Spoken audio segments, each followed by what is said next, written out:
Filipino American Cancer Care now brings you On the Air with FACC, hosted by Josie Moralidad Zyman, Emrich Vicente, and Ed Logan. Good evening, America. Magandang umaga, Pilipinas. It's a Friday once again, Friday the 13th.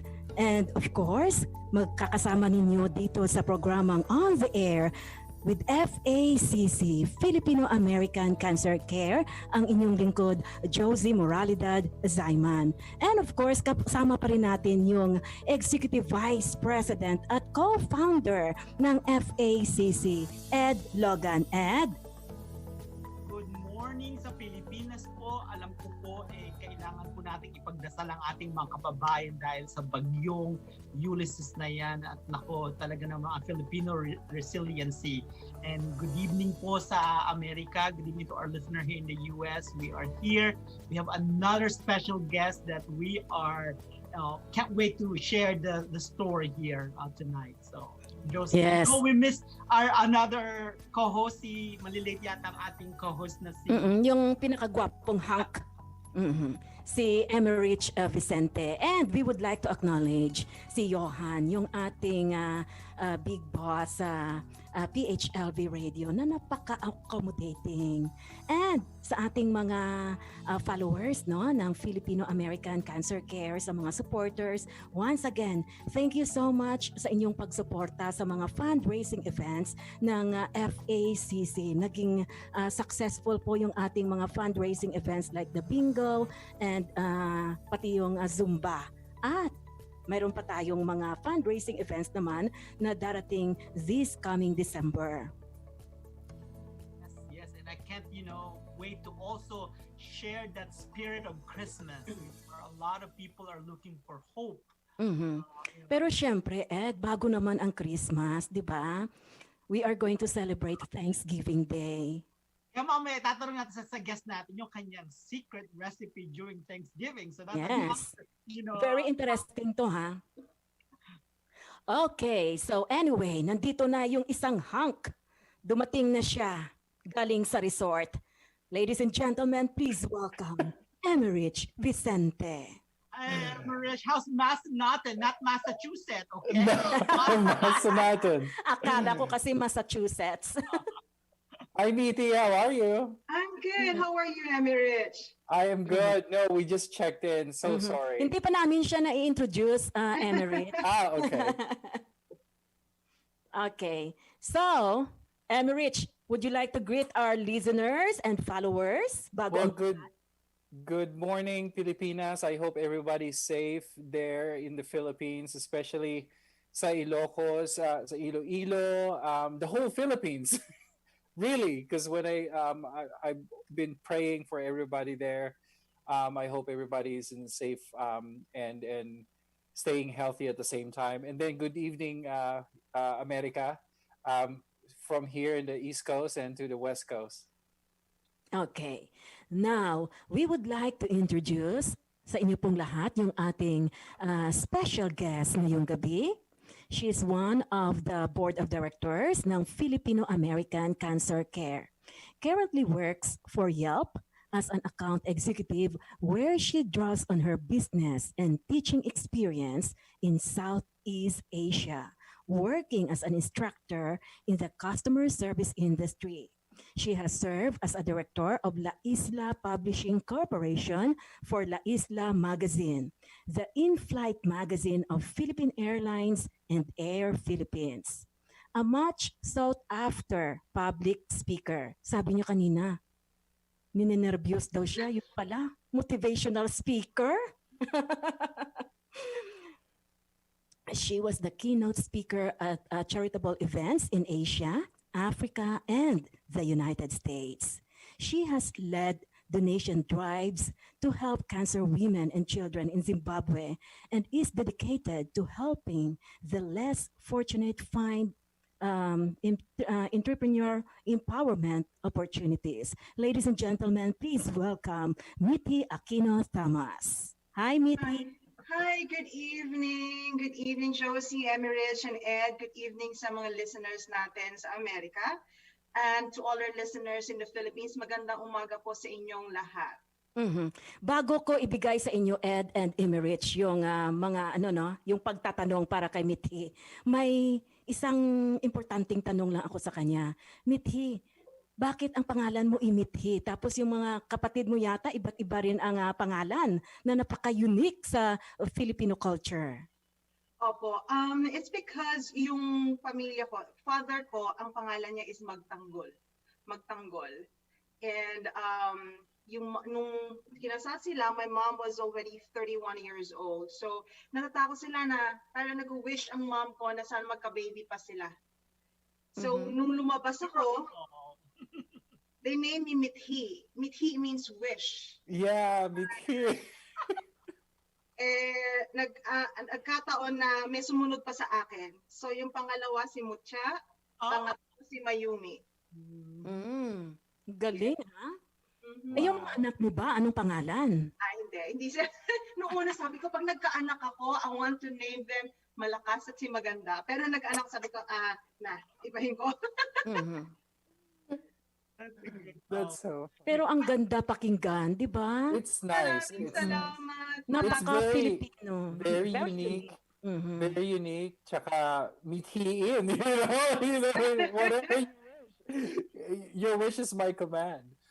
Can I go ahead and start the first question? Okay, so I wanted to ask Mithi, when Josie and Ed talked to you about being part of the board of directors for the Filipino American Cancer Care, how did it come about? When you heard it, did you think twice? What was the process in your mind? Okay, actually, when Ed talked to me about being one of the board of directors of FACC, Filipino American Cancer Care, I did not think twice, because I always wanted to be a part of an organization that exists to stand up, speak out, and work together to save lives. Build better futures and keep hope alive for children with cancer and those who are, battling with cancer, the survivors and their families. So hindi na ako nagdalawang isip. Oo ko kaagad. Is this the first cancer organization ba na sinalihan mo? As a board member, yes. The first organization na sinalihan ko. At di ba parang, I don't know, pero parang sa palagay ko, ito lang yung cancer organization talaga na yung focus natin mga Filipino, di ba? Filipino Americans. Yeah. Ang gwapo talaga ni Emerich ngayon. My hair, I wash my hair. You wash your hair. Sige. So my Go ahead, Ed. question, because I want to make sure our listener also who have not really known Mithi, which I doubted, but I want to ask you, Mithi, in terms of like your background, your family, like what part of the Philippines, right? Just to make sure that you give them a little bit of the background, because the name is already unique, but like I know, so I want to make sure our listener can understand the background of where you So Ed, Emerich, Josie, I was born in Mindanao. I was born in Holosulu. Oh. Yes. And it's because my father was in the military and my mom was a doctor. They were both assigned in Holo.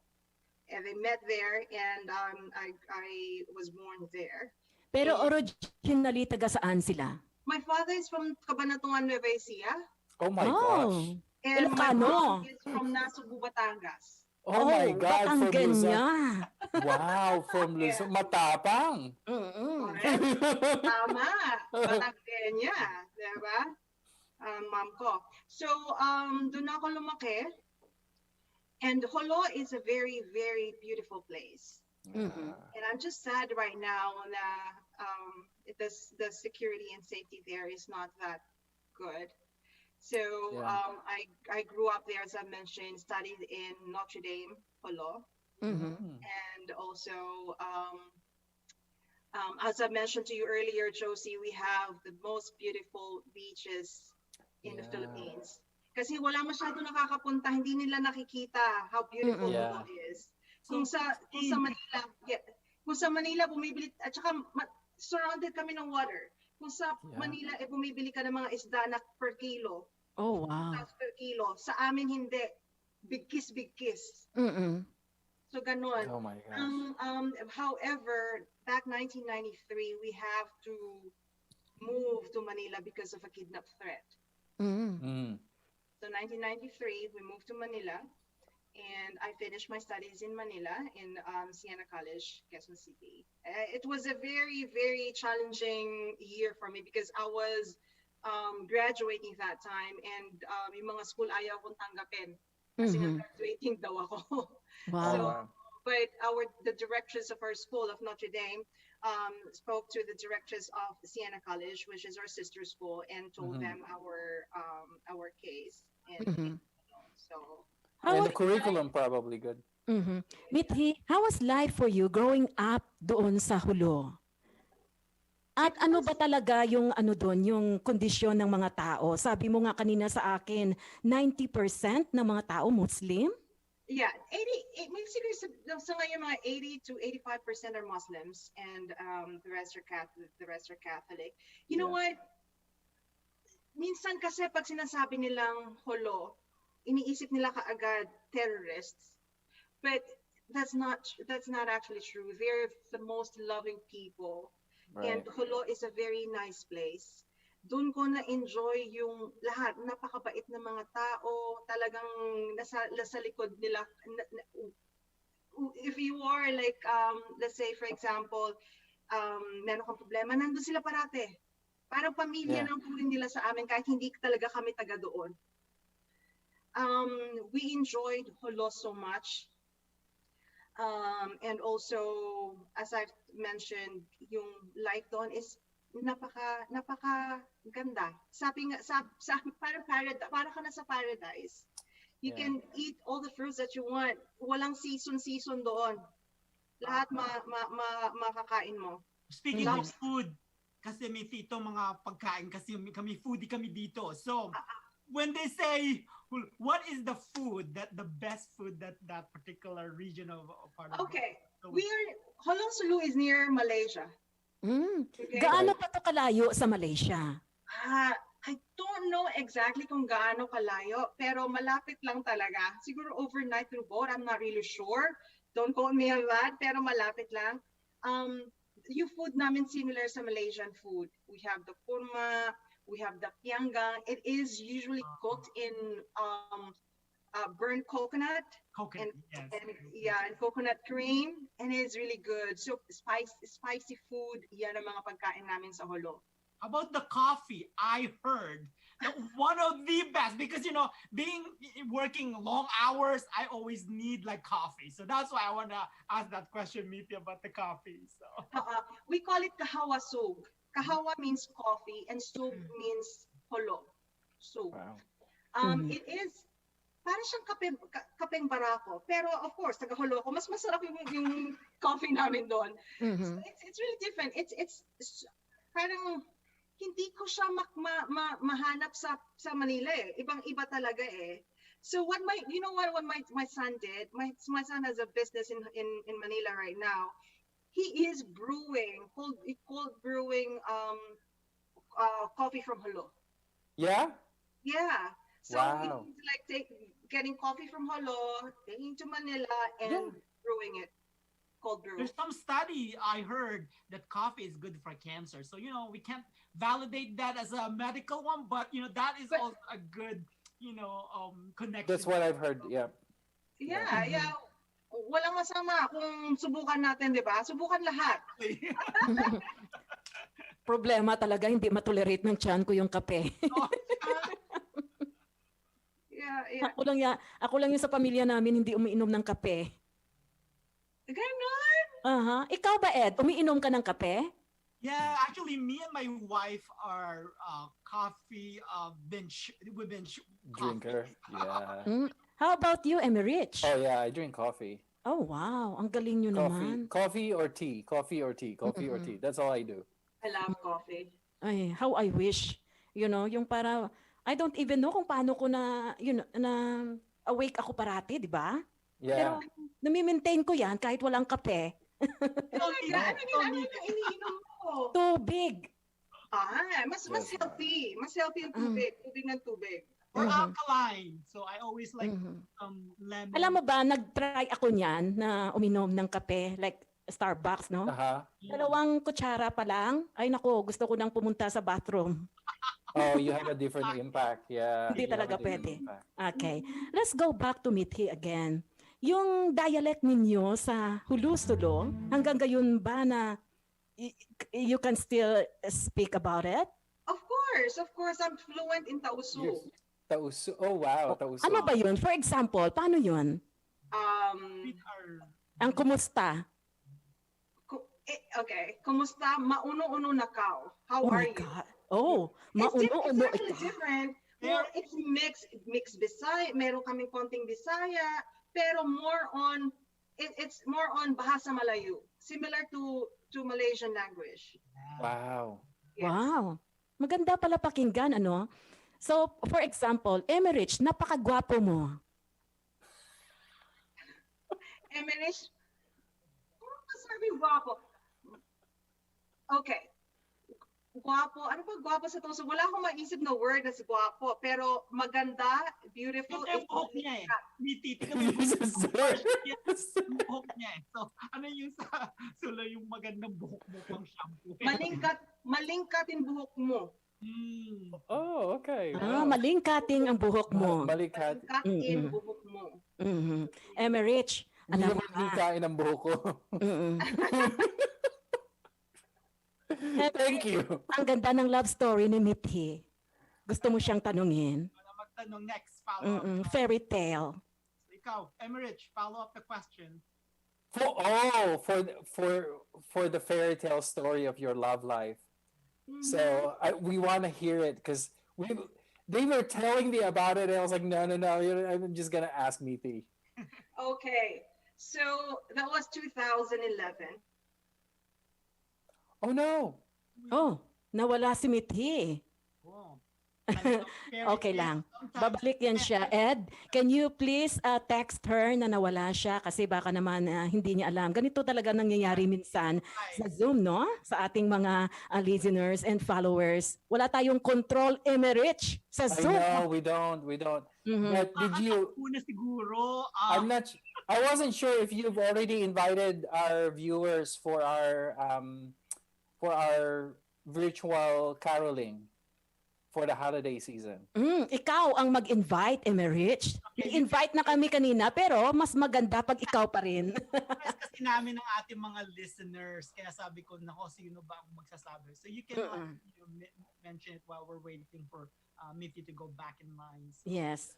Yeah, absolutely. So I wanted to invite everybody to make sure you stay tuned because we have it on our website, on our Facebook, and on our website as well. Our virtual caroling, it's coming up. So we want it's one of our fundraising as well. However, we want to make sure that we also celebrate Christmas. And I don't have the exact date, Kuya Ed. I think we're gonna start second week ba ng December, Joseph? No, it's going to be in the first week of December. Most probably mga December 2. Tapos, di ba, or magbibilang tayo ng 12 days before the Christmas. And Emerich, pwede ka namang kumanta, di ba? Of course. Tapos Emerich, ang 20% bigay ko sa'yo. Ang 80% sa organization para sa mga beneficiary natin. Absolutely. Sorry. It's back. It's okay. This is how live. Oh my God! It's a live show. Napawisan ako doon Love story kasi ang tanong eh. Diyos ko, sabi ko. Sa love story, matindi. Matindi yan. Masyadong mainit ang istorya. Naiinitan, pinapawisan si Mithi, oh? Okay, so 2011, because I work for Holland American Line as a trainer. And 2011, one of the ships of Holland American Line, it was MS Amsterdam, was in the Philippines, and they invited VIPs, they invited the mayor of Manila, they invited the senators, and Harry was invited because he was the ambassador for the United States, and Holland American Line is an American-owned company, cruise line. So he was invited, but he arrived late. because he was with the president, with President Aquino that time. So when he arrived, late siya, no? Pagdating niya, sabi ko, sino siya? Sabi, sabi ng mga kasama ko, oh, yan yung ambassador ng Pilipinas. Mm. Okay, ganun lang ako. Tapos kasi akala ko, ambassadors, wala sa Pilipinas. Wala ako masyadong hindi ako nanonood ng news eh. Akala ko, Right. manood man ako ng news, nasa news sila, I thought they're in the States talking, blah, blah, blah. Yeah. So, to cut the story short, sabi ng mga kasama ko, magpa-picture ka sa kanya kasi ambassador yan, magkakaroon ka ng visa. Oh. Pero noon, hindi ka pa nakapunta ng Amerika. Hindi. At wala ako, sabi ko sa kanila, no, sabi ko wala akong balak. Wala ka bang dinidate noon? Bago Wala. mo siya nakilala? Wala. But I have 2 Okay. kids already, pero I was not dating, no. So, sabi nila pa-picture ka para sabi ko wala akong mag-states, okay na buhay ko dito, blah blah blah. Pero ganoon pa rin nagpa-picture pa rin kami pag grupo. And then after like 2 months, because I was on board that time going to Singapore to assess the employees. But then after 2 months nakita ulit kami. He went to the training center in Antipolo. And he thought that I'm going to join them for lunch, but I did not. I continued my training. But he went to my training room and said, it was lovely seeing you again. Sabi ko, it was lovely seeing you again, Ambassador. Oh, wow. Ang tapang ni Mithi, ah. I did not join them for lunch. Tapos nung nasa lunch na hinahanap daw niya ako. So ang ginawa niya, he asked for all the email addresses of the trainers. And kinabukasan ako lang mag-isa nakatanggap ng email. Wow. Anong sabi niya sa'yo? He was inviting me for dinner. Saan kanya dinala? Pero sabi ko, okay. Pero noong una sabi ko, hindi to si Ambassador. Oo, parang hindi mo maakalain ang ambasador, di ba? Magbibigay ng atensyon sa'yo? Oo, bakit sabi ko, niloloko lang ako ng mga colleagues ko. So tinanong ko, sabi nila, bakit ka naman namin lolokohin? Tinanong ko yung one of his security detail. Sabi ko, can you check this email? Kasi it was his personal email address eh. Tapos binagan ako, sabi niya, yes, that's the email of the ambassador. Tapos sabi niya, do not do anything, blah, blah. Sabi ko, bakit ako? Sabi ko, bakit ako yung inaano nyo? Tapos, Ina-underestimate mo naman yung sarili mo, ha? tapos, pero, so he asked, so sinagot ko siya, it was lovely meeting you again, ganyan. Sabi ko, of course, I wanna, umuo ako sa dinner.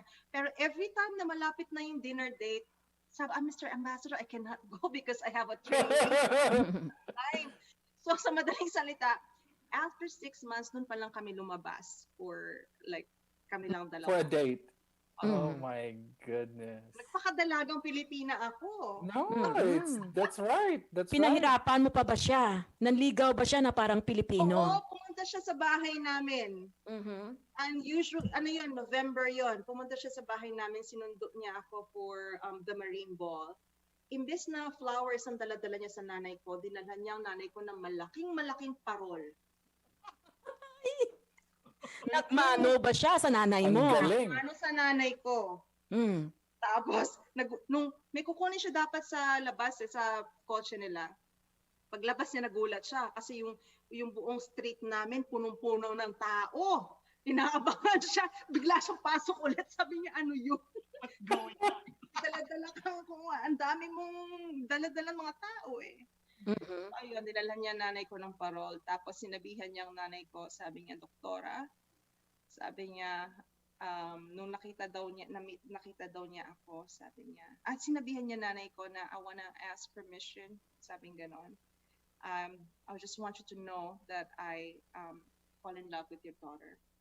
Oh, wow. Yeah. Ang sarap pakinggan nun. Sabi niya, and I wanna marry your daughter. Muntik ako mahulog sa kinauupuan ko. Sabi ko, ano ba yun? Sabi Anong reaksyon ng mga anak mo? Wala dun yung mga anak ko. Nandun yung nanay ko. My father was there and my aunt. And then sabi ng nanay ko, Ambassador, I think it's too early. It's still early to say that. That's great. Pero yeah. Pero it was, parang tumaba ang puso ko. nung sinabi niya yun sa nanay ko. Naiyak ang nanay ko actually. And after like a year, it was November again for the Marine Ball. Bumalik siya sa bahay. Sabi niya sa nanay ko, remember I told you that I want to marry your daughter? I still want to marry your daughter. Wow. That's So, the love. mhm. Wow. So ipagpapatuloy natin yung ating interview kay Mithi Aquino Thomas, ang ating Board of Directors sa FACC. This time, mayroon tayong special song number at ang kakanta sa atin yung anak ni Mithi. Now, si Mithi mismo ang magpapakilala sa kanya. Okay, so ang maririnig niyo po ay ang aking pinakamamahal na anak. Her name is Zoe, and she is in New York right now. She's working as an account manager. She just got promoted after a year. She just got promoted as an account manager. Mga ilang taon ba siya? Ilang taon na siya ngayon? She is 22 years old. Wow, ang galing ha. She just moved to Our the States. listeners and viewers, that will be another question. So. May boyfriend? Meron, nasa Ay, Pilipinas. sayang. Why? Yung mga kakilala ko na pumipila, bahala kayo. Nasa Pilipinas, oo. So, my daughter, Zoe Pauline Tigzon.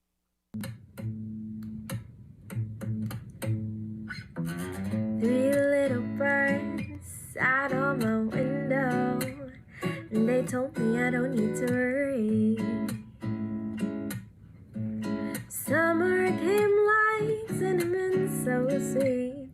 Little girls double dutch on the concrete. Maybe sometimes we got it wrong, but it's alright. The more things seem to change, the more they stay the same. Don't you hesitate, girl, put your records on. Tell me your favorite song. You go ahead, let your hair down. Sapphire and faded jeans, I hope you get your dreams. You go ahead, let your hair down. You're gonna find yourself somewhere, somehow. Blue as the sky, sunburned and lonely, sipping tea on the bar by the roadside. Don't you let those other boys fool you. Gotta love that Afro hairdo. Maybe sometimes we feel afraid, but it's alright. The more things seem to change, the more they stay the same. Don't you think it's strange? Girl, put your records on. Tell me your favorite song. You go ahead, let your hair down. Sapphire and faded jeans, I hope you get your dreams. You go ahead, let your hair down. You're gonna find yourself somewhere, somehow.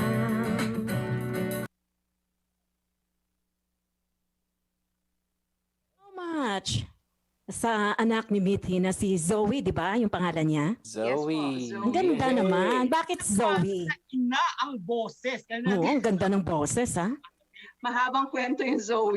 Kasi yung father niya, sabi ang gusto pangalan, he wants to name her from sa father nung father niya. Leopoldo, so Pauline. Sabi ng nanay ko, no, dapat meron din akong pangalan dyan. My mom is Zenaida, so dapat Z, merong Z. Zoe Pauline. Para both family may contribution sa pangalan. There you go. Okay. Go ahead, Emerich, sa next question mo. My next question for Mithi, it's actually regarding the cancer advocacy work that you've done at Zimbabwe. Mm-hmm. Okay, Emerich, very good question. So back 2016, I accompanied my husband to Zimbabwe when he became the ambassador for the United States. So I initially had trepidation by that time because because before that I lived in Arizona. So I really enjoyed living in Arizona and had never been to Africa. So unfortunately, there are many false narratives about Africa. But I quickly came to love Zimbabwe and its people. It is a nation like our own Philippines, full of beautiful and kind people. And I also want the listeners to know that many Filipinos visit Zimbabwe's Victoria Falls, one of the 8 wonders of the world, including my dear friend Ben Chan, the owner of Bench. So many Zimbabweans have become lifelong friends, and thus it became easy to be involved in organizations dedicated to helping children who were suffering from the ravages of cancer. Yeah. So some good women friends are involved in a fantastic organization. It is called Kids Can, Kids for Kids with Cancer. With cancer, yeah. Yes. So my friends asked me to speak at 2 of their events, and I happily accepted. So Kids Can, they help children with cancer and their families.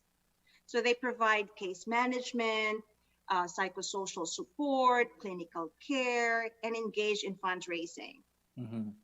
So the challenge in Zimbabwe is that there are only one chemotherapy center. Oh, Gaano ba kalaki itong Zimbabwe at ano yung It's big. population? I'm not really sure about the population of Zimbabwe, pero medyo malaki ang Zimbabwe. Pero isa lang ang There's chemotherapy one. center. One. One. So And that's kids- for adults and Mas for matindi kids. pa to sa Exact- Pilipinas. Yes. Mas matindi. Mas matindi. So, ang Kids Can, they can only help those children with cancer na nasa capital ng Zimbabwe, which Yeah. is Harare. Right. Okay? But from the children from other rural areas, nahihirapan because of the cost of transportation. Yeah. And kung meron man sila, if they will be able to get, money for transportation when they get to Harare, they will be on the late stage na pag na-diagnose. Or initially, they will get, once lang sila makakapunta to Harare for the initial treatment, and after that, it will be hard for them to go back. Wow. And what, Mithy, what Yes. rampant or most common cancer type for kids in Zimbabwe, so that our listener can also hear that? Because in the Philippines is leukemia, right? So I'm just want them to be educated. What is the common cancer? Neuroblastoma. Where is Yeah. that? Neuroblast. It is a the cancer brain. of the nerve cell outside the brain. Oh my gosh. Ano Yeah. daw ang cause nito? Bakit maraming bata ang nagkakaroon ng ganitong sakit? Hindi ko, I cannot say, but it depends. Siguro sa kinakain, or I don't know. Hindi ko sure. Pero that's the most common cancer among infants For right the now kids. in Africa. Yeah. And infants. It's very sad. It is very sad. It's because in Africa, hindi masyadong nakafocus sa cancer ang mga tao. Because of HIV/AIDS. Because that's what I was gonna say. Because they have HIV. They have, it could be Ebola as well back, and then of course cancer, and then other stuff. So I just looked at it, and there's 14.44 million people in 2018 in Zimbabwe. I couldn't see how big is the area, but there's that's a lot of kids too. If the Only population that, is- ang problema nila, syempre gutom din, di ba? Maraming nagugutom doon, and the economy right now is not really good. So yun ang problema. By the time na makakuha sila ng pera para makapunta lang sa Harare, where they can get treatment, it will be too late. It will I be hope we can do something, no, sa FACC, Ed, na makatulong tayo doon sa Zimbabwe. And that's why when we Yeah. form this organization, we're not just really just focused on Filipino, but really the underprivileged or underserved medically. That's why when I approached Miti, because I saw her advocacy and Ambassador Thomas, I felt like, okay, what can we continue having this type of support for those kind of community that we Mhm. really like reaching out. So Yeah. that's why it's good. We It's plan, really good. hopefully Yeah. we'll do something. And perhaps with Mithi's help, we can reach out to someone at Yes. Hmm. Kids Can. And Hmm. the how long did you serve in that We organization? we actually I was able to assist them. Yeah. I was able to assist them in fundraising by giving speeches at events Yeah. Mm-hmm. that was able to attract high net worth individuals who were willing to give their time and money to a worthy cause. And that was because we were just in Zimbabwe for 2 years. two Yeah. years and I was hoping that I could give more Mm-hmm. Yeah. and assist them more, but then that's it. After 2 years we came back here to the States. Mm-hmm. Mhm. Ano yung hindi mo makakalimutang experience mo doon sa Zimbabwe nung makita mo ang sitwasyon ng mga bata? You know what, hindi lang yung mga bata na may cancer ang na involve ako, but seeing them, for them kasi yung makita lang nila na you're there to support them is a very na sa kanila malaking tulong na sa kanila. Yun ang nagpapalakas sa kanila ngayon, your support. And also I have this kids na tinutulungan ko in orphanages and the victims of rape and domestic violence. You could see na kung ano lang meron sila, kung ano maibigay mo, masaya na sila.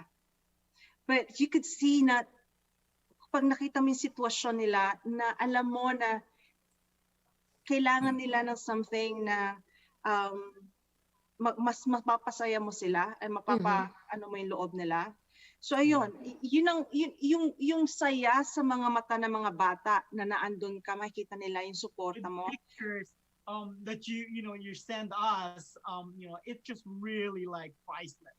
That little smile is like worth of thousand. Mhm. It really makes me continue supporting. That's And you know what? Ako pag bata na ang nakikita ko na nagsasuffer, para bang gusto kong sabihin na, you know what? These children don't deserve to sacrifice to be a victim of cancer. They deserve to have happiness and enjoy Yeah. their And life. live on their life. Yeah. No child should suffer cancer alone. Mhm. No. No. And no child should suffer the diminish yung buhay nila dahil sa cancer. Mhm. No, they need us, they need our support, they need our help.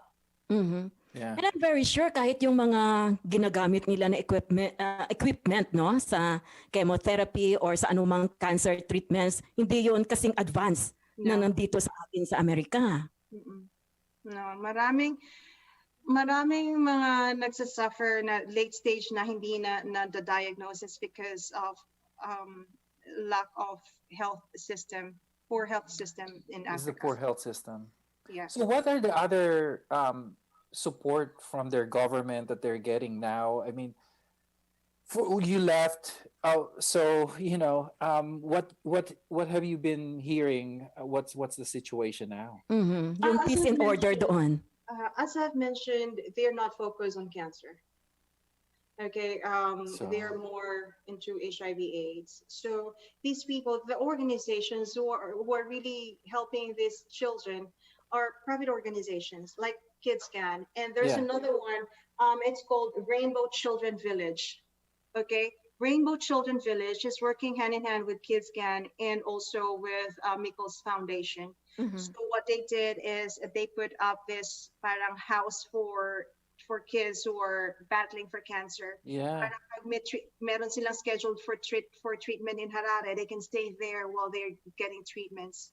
They initially have like eight rooms, but now they were expanding to 24 or is it 24, 28 rooms? Yeah. 24 rooms now with full canteen and recreational center. So I'm so happy to hear that. And yeah, so yun ang nangyayari ngayon. So they need more support from other people. Ang mga kasama mo ba dito, karamihan mga Amerikano? Americano and Zimbabweans as well. Mhm.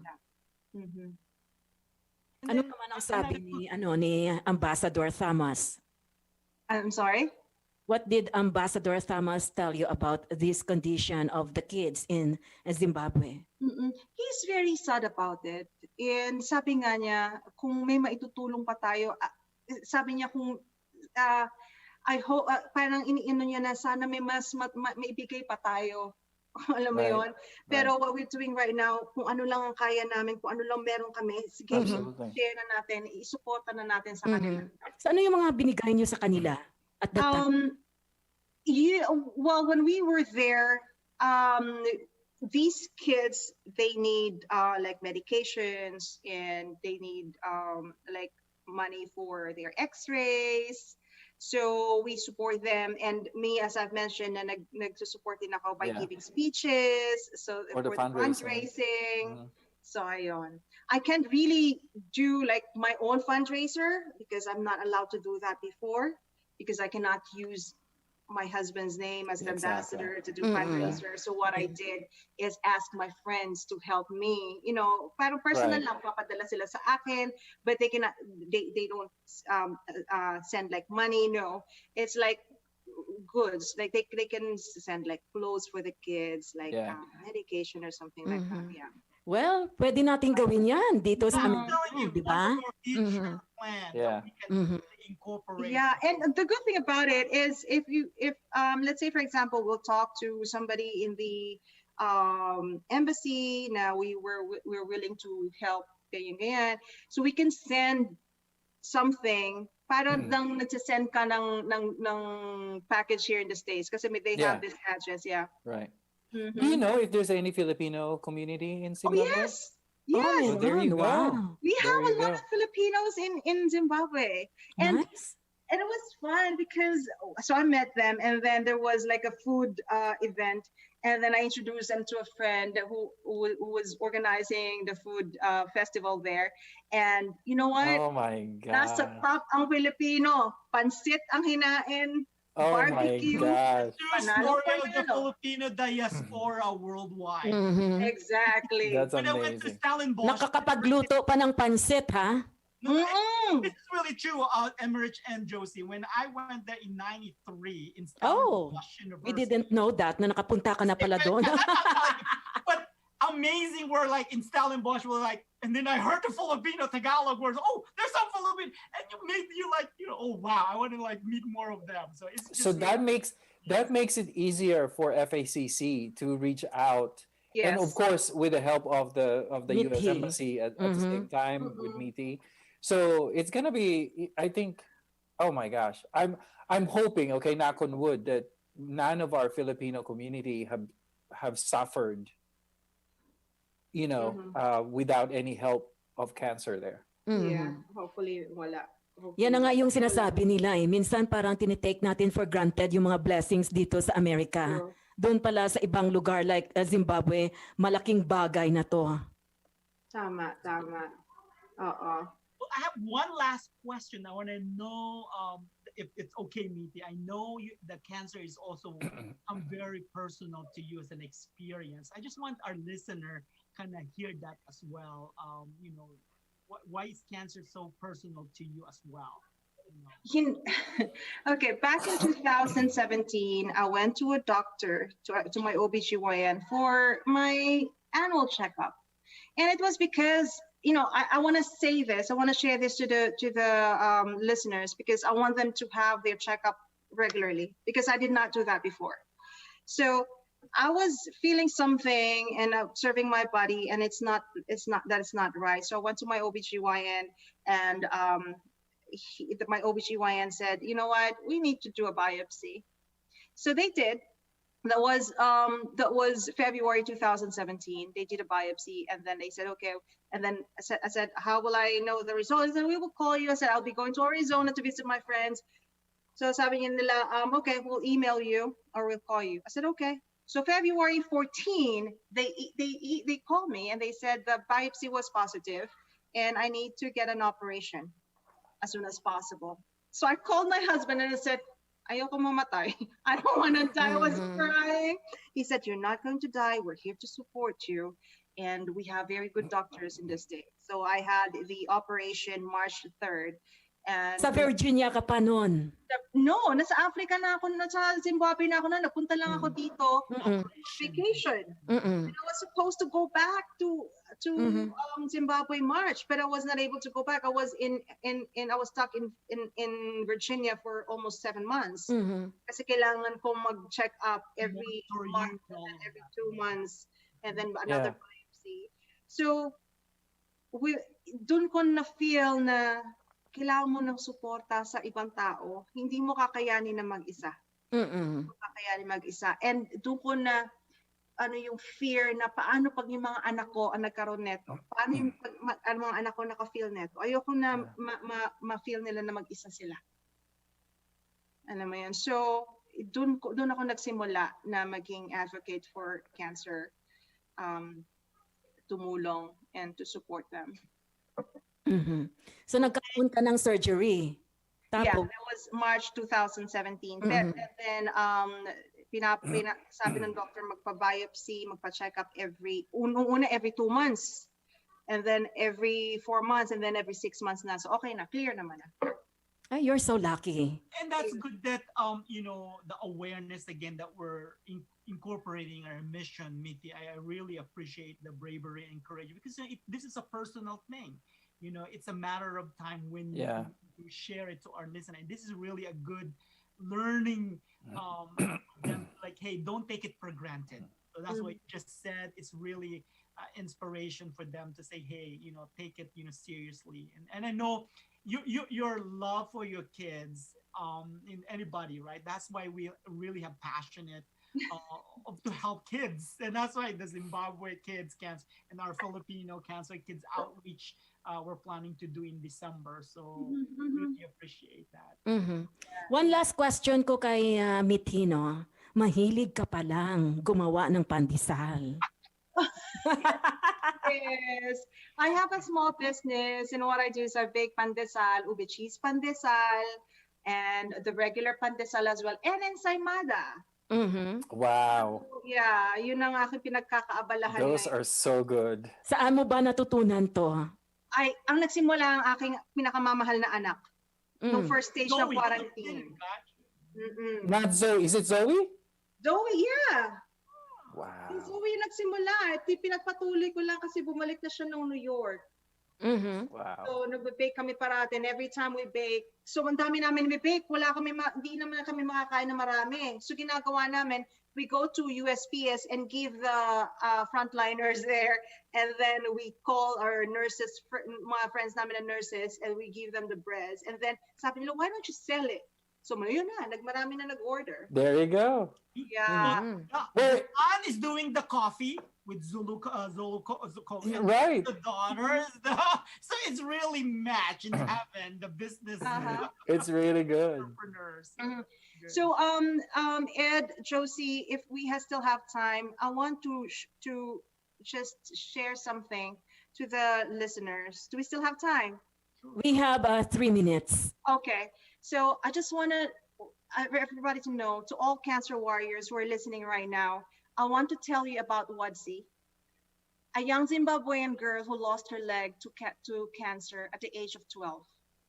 She told me one time, Mama Miti, I don't want to be seen as a girl who only have one leg. I want to make a difference.